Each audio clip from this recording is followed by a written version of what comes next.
Hello everyone, my name is Stefan, and I'm here today to talk to you about my research on climate policy.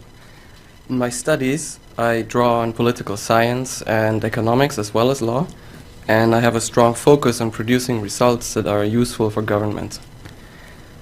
I study a policy tool called carbon tariffs. So let me explain to you what that is all about. Here in BC, we have the carbon tax to make polluters pay for their carbon pollution. For example, a cement plant in BC will have to pay for its carbon emissions. But when you buy cement from outside the province, that cement may have been produced without having to pay for its carbon pollution. But it doesn't have to be like that. You could charge a carbon tax also on imported goods. That is what's called a carbon tariff. So the idea is that you have a carbon price not only for your domestic industries, but also for goods produced abroad that enter via the border. And the benefits are potentially significant in terms of the environment, the economy, and politics. First, domestic industries can be protected from competition in other places that don't have a carbon price.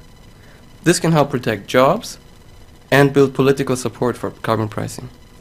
Second, carbon tariffs can make a carbon price more effective in reducing emissions. Industrial production may shift abroad to avoid a carbon price, and that means that the carbon pollution would escape regulation. That's called carbon leakage, and a carbon tariff can counter that. And third, carbon tariffs could motivate other jurisdictions to take climate action.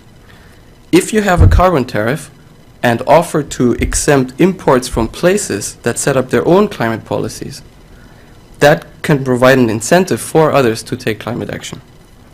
Now, all of that does sound pretty good, doesn't it? But here's the puzzle. Governments almost never use carbon tariffs in practice. And that's despite the fact that there are more and more climate policies being introduced around the world. So why are carbon tariffs almost never used? That's exactly what I investigate in my research. And here are some of the potential reasons. First, political opposition could outweigh calls for carbon tariffs. That's because not all companies or industry sectors are expected to benefit in the same way or at all from carbon tariffs. Second, governments could be concerned about repercussions for international relations.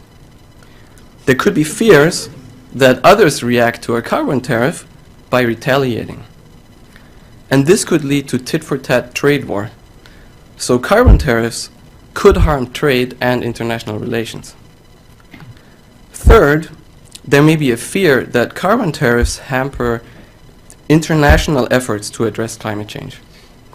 Carbon tariffs could increase animosity and reduce goodwill between nations and their willingness to find cooperative solutions to climate change.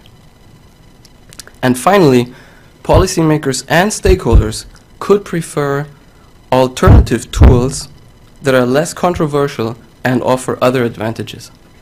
Alternatives do exist for protecting industry from competition in other places, for reducing carbon leakage, and for incentivizing others to take climate action.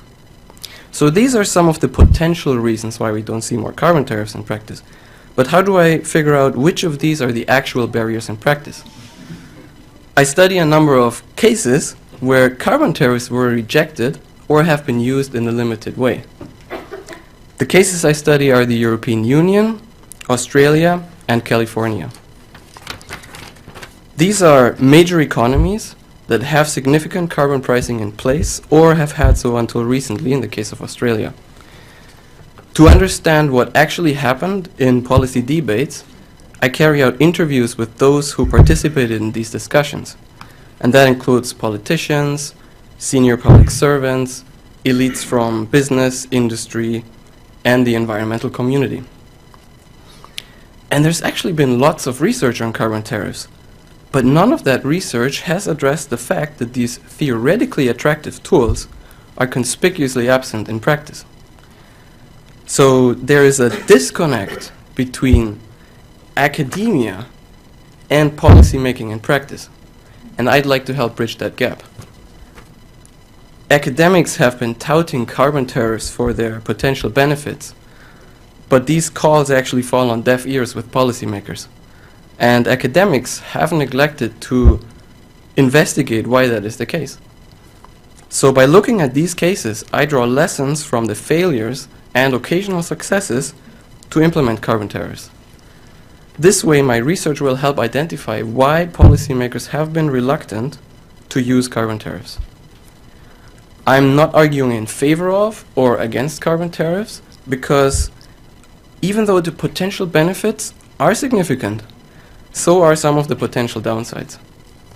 What I set out to do instead is find out why, until now, policymakers have been reluctant to use carbon tariffs, despite advice from academics.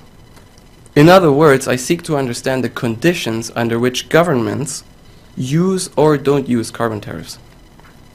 And with that knowledge, it may be possible to identify opportunities for policy change in collaboration with policymakers.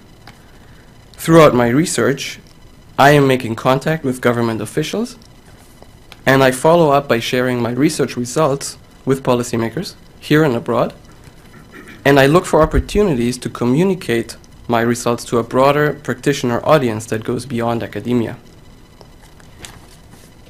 Before I close, I'd like to thank 4 organizations for their support of my research: the UBC Public Scholars Initiative, the Allard School of Law at UBC, the Pacific Institute for Climate Solutions, and the Smart Prosperity Institute.